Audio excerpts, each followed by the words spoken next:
नमस्कार, मैं हूं सुप्रिया और आज आपके सामने एक बेहद खास पॉडकास्ट लेकर आई हूं।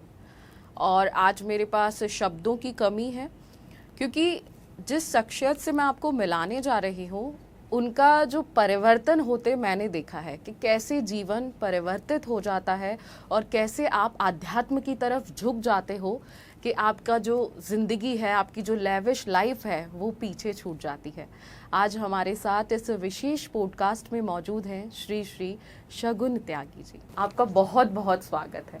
धन्यवाद, आपने मुझे आमंत्रित किया और मेरे पास शब्दों की कमी है सुप्रिया जी। और एक समय में मैंने अपना जर्नलिज्म का करियर आपकी इसी संस्थान के साथ प्रारंभ किया था और आज समय का चक्र देखिए कि मैं आपके इस पॉडकास्ट में एज ए गेस्ट आपके साथ चेयर को शेयर कर रहा हूँ। वही क्योंकि जब भी मैं पॉडकास्ट करती हूँ और कोई गेस्ट मेरे सामने बैठा होता है, अतिथि सामने बैठा होता है, तो मेरे पास बहुत सारी बातें होती हैं, सवाल होते हैं। लेकिन आज आप सामने बैठे हैं तो मेरे पास बहुत कम सवाल हैं और मेरी आवाज़ में भी थोड़ी नरमी है क्योंकि आपका बदलाव मैंने देखा है।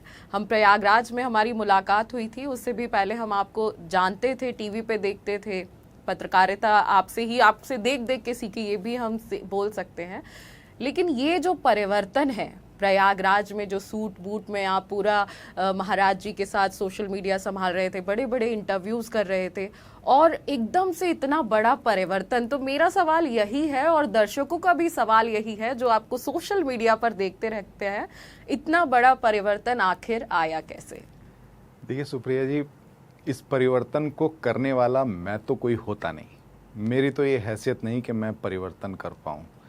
जिस शक्ति ने, जिस तत्व ने हमें इस धरती पर भेजा मानव स्वरूप लेकर के, ये उस शक्ति का ही आदेश, शक्ति की ही आज्ञा और शक्ति की ही अनुकंपा है कि आपका मन परिवर्तित हो जाता है, आपका हृदय परिवर्तित हो जाता है और साथ ही आपका मार्ग परिवर्तित हो जाता है।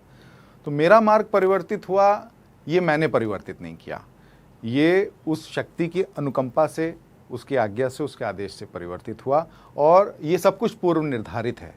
उन्होंने सब कुछ सोच करके रखा है। आपके मन के भीतर अंतर्द्वंद चलते रहेंगे कि आपको आज ये करना है, आपको आज वो करना है, लेकिन जो उन्होंने सोच रखा है वो उसकी आप कल्पना, उसको आप स्मृतियों में भी नहीं ला सकते।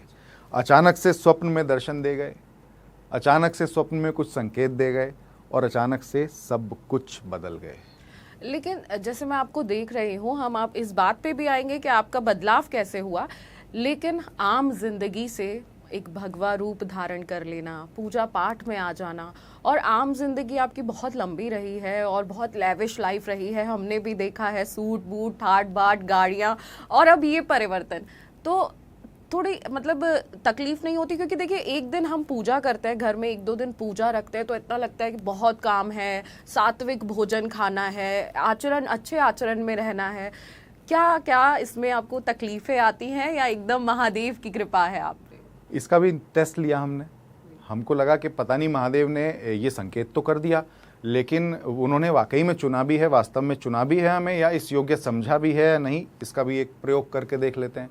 तो जिस दिन सबसे पहला पूजन किया, मैं सुप्रिया जी आपको पूरी ईमानदारी के साथ बताता हूँ, शुद्ध अंतःकरण से बताता हूँ, जिम्मेदारी के साथ, मैं 5 मिनट भी नीचे ज़मीन पर नहीं बैठ पाता था। मुझे लगभग 1.5 दशक से भी अधिक का समय अपने परम पूज्य गुरु जी के सानिध्य में हो गया, उनकी व्यवस्थाओं को देखते हुए हो गया, उनका मीडिया का कार्य देखते हुए हो गया। मुझे आज तक गुरु जी ने भी मेरे कभी नहीं कहा कि तुम नीचे बैठो, क्योंकि उनको भी इस बात का एहसास रहा कि मुझे नीचे बैठने से तकलीफ होती थी। मैं अपने घर के सत्यनारायण भगवान के पूजन में भी कभी 5 मिनट से अधिक नहीं बैठ पाता था। हमेशा अपनी माँ को कह देता था, पंडित जी को कहिएगा कि मुझसे नीचे नहीं बैठा जाएगा। लेकिन जब 8 जून को पहला पूजन मंडी हाउस के हिमाचल भवन के जब शिवालय में किया, तो स्वयं के भीतर ये अंतर्द्वंद चल रहा था कि कर पाएंगे या नहीं कर पाएंगे, इस पूजन में बैठ पाएंगे नहीं, क्योंकि नमक चमक का रुद्राभिषेक जो हमने अपने परम पूज्य गुरुजी को करते हुए देखा है, उसका तो एक लंबा क्रम है। रुद्राभिषेक है, उसके बाद में भोग है, उसके बाद में आरती है, श्रृंगार है, फिर उसके बाद में आरती है, भस्म आरती है, वो तो घंटों का पूजन है। परम पूज्य गुरुजी 22-22 घंटे तक बैठते एक आसन से। तो जब महादेव ने 6-7 घंटे बैठा लिया एक आसन से और हमने आसन भी नहीं बदला, तब ये लगा कि महादेव ने वास्तव में हमें चुन लिया और ये हम अपने मन को मजबूत करे बगैर या अपने मन में दृढ़ निश्चय लिए बगैर नहीं कर सकते थे। उनके आदेश या उनकी आज्ञा के बिना नहीं कर सकते थे।